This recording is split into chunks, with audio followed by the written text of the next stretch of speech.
Before continuing to listen, do a small mental experiment. Think of a word you tend to repeat when you talk about money, work, or the future. Maybe you say things are hard, that things are slow, that there's a lack of opportunity, that everything is expensive, or that prosperity always seems to be one step ahead.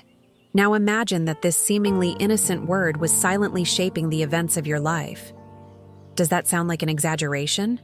Florence Scovel Shinn believed it wasn't. To her, words were not merely sounds cast into the wind. They were decrees. They were seeds. They were commands sent to a greater intelligence that organizes circumstances, encounters, opportunities, and outcomes. And there is one specific word that appears repeatedly throughout her teachings on prosperity. A simple, powerful word. One that is often overlooked by people who spend years fighting scarcity without realizing they are feeding exactly what they wish to avoid.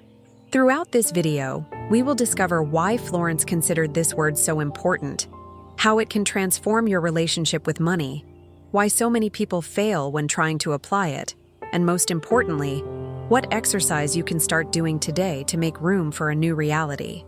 Stay with me until the end, because I will share a declaration inspired by Florence's teachings that many people use daily to strengthen an abundance mindset.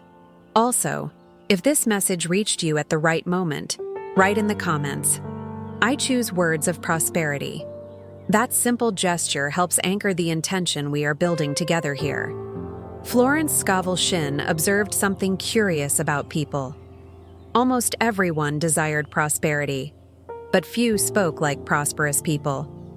And we are not talking about pretending to be wealthy or living a fantasy. We are talking about the inner language that accompanies every thought. A person may say they desire abundance, but spend the entire day repeating phrases like, "I can't," "I don't have," "I can't do it," "It never works out," "This isn't for me." According to Florence, there is an invisible conflict when desires move in one direction and words move in another. It is like trying to sail north while rowing south. Energy becomes divided, results are delayed. And what is most curious is that most people don't even realize they are doing this. They believe they are simply being realistic. But Florence asked a provocative question. What if what you call realism is merely a mental habit fed over years? What if the reality you see today is the consequence of the words you repeated yesterday? Think about that for a moment. How many times have you already declared defeat before even trying? How many opportunities were dismissed because your mind decided in advance they wouldn't work out? Florence believed that every declaration has a direction. Some lead toward expansion, others lead toward limitation. And it is precisely here that we begin to draw closer to the word she valued so deeply. To understand this word, we must first understand one of the central ideas in Florence's teachings. She said there is a spiritual law operating at all times, regardless of whether we believe in it or not. Just as gravity does not cease to exist because someone ignores it, spiritual principles do not stop working because someone has never heard of them. According to her, our words carry expectation, and expectation influences our actions, our perception, and even the opportunities we are able to see. When a person spends their days repeating scarcity, they begin searching for evidence of scarcity. When they repeat failure, they start noticing signs of failure. When they declare impossibility, they begin seeing obstacles everywhere. It is like placing an invisible filter before your eyes. The world remains vast, full of possibilities, but the person begins to see only what confirms their beliefs. Florence taught that prosperity does not begin in the wallet. Prosperity begins in consciousness. And consciousness is deeply influenced by the words we choose each day. That is why she insisted so strongly on watchfulness over language. Not because words were magical, but because they reveal what we truly believe. Now we arrive at something fascinating. Among many affirmations and teachings, there is one word that appears recurrently in Florence's principles: expect. Not expect in the sense of standing still and waiting, but expect in the sense of anticipating good. She spoke frequently about positive expectation, about developing the habit of expecting good things. It sounds simple, it may even sound ordinary, but notice how most people do exactly the opposite. They expect problems, they expect delays, they expect difficulties, they expect unexpected bills, they expect disappointments, they expect something to go wrong. Florence said that expectation is a creative force. When someone learns to expect the best, without anxiety and without desperation, they begin to align their mind with different possibilities. And that changes everything, because expectation influences how you act, how you interpret events, and how you respond to the opportunities that arise. The person who expects failure acts defensively. The person who expects prosperity acts with openness. One closes doors before even seeing them. The other perceives doors where no one else does. Imagine two people receiving the exact same opportunity. The first believes it will probably not work out. The second believes something good may come from that situation. Who do you think will pay closer attention to the details? Who will have more courage to act? Who will be more persistent in the face of obstacles? Expectation does not only change emotions, it changes behaviors. And behaviors change results. Florence understood this long before many modern studies on mindset and selective perception. She observed that people who cultivated a positive expectation frequently found paths that seemed invisible to others. Not because they were privileged, not because they possessed special luck, but because they were prepared to recognize opportunities when they appeared. While some expected limitations, they expected possibilities. And that seemingly small difference produced enormous consequences over time. But there is an important detail that Florence never overlooked. Expecting prosperity does not mean denying challenges. It does not mean pretending that problems don't exist. It does not mean looking at a financial difficulty and saying everything is perfect when it clearly is not. The teaching was deeper than that. She invited people not to turn temporary problems into permanent identities. There is an enormous difference between saying, "I am facing a financial difficulty," and saying, "I am a person with bad luck when it comes to money." The first sentence describes a circumstance. The second defines an identity. And when a limiting identity takes hold, it begins to drive decisions, emotions, and expectations. Florence encouraged people to separate who they were from what they were experiencing at that moment. Because situations change, circumstances change.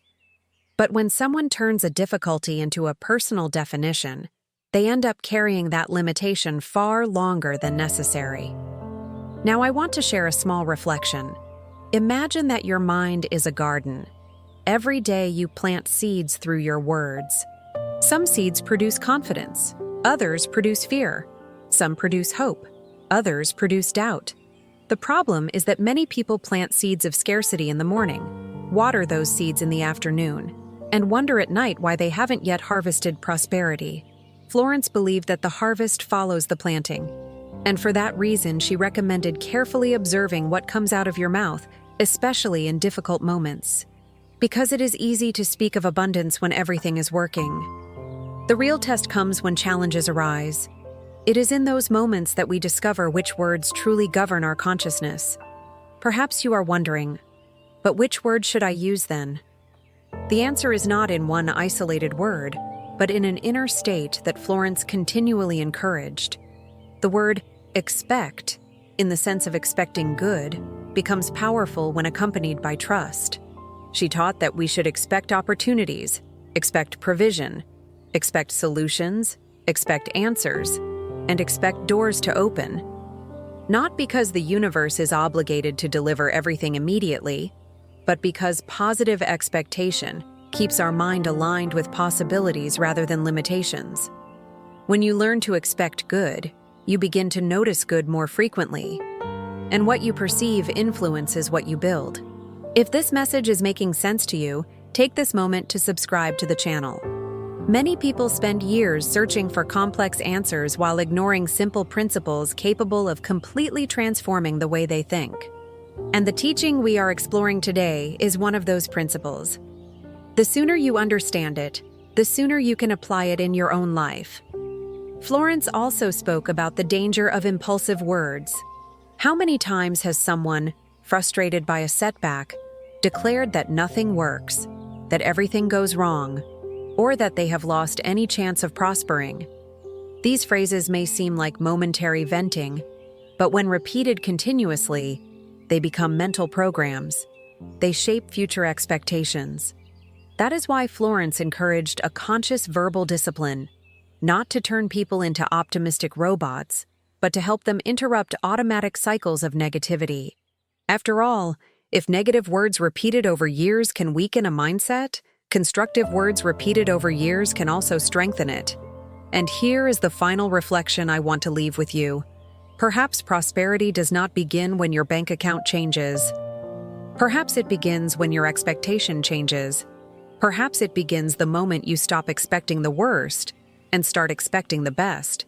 Perhaps it begins when you consciously choose words aligned with growth, confidence, and possibility. Florence Scovel Shinn believed that what we expect with faith, clarity, and conviction finds ways to manifest in surprising ways. Not necessarily in the time we imagine, not necessarily in the form we planned, but frequently in ways we could never have predicted. Before closing, repeat this declaration mentally, inspired by her teachings. I expect good. I receive good. I recognize opportunities. I choose words of prosperity. My mind is open to new possibilities, and my life is aligning with abundance, peace, and growth. Save this message. Return to it whenever you feel that doubt is trying to take up too much space in your thoughts. And if you made it this far, write in the comments, I expect good. This will show that you not only heard this message but decided to put it into practice. And remember, sometimes a life change begins with something seemingly simple. A single word chosen consciously every day.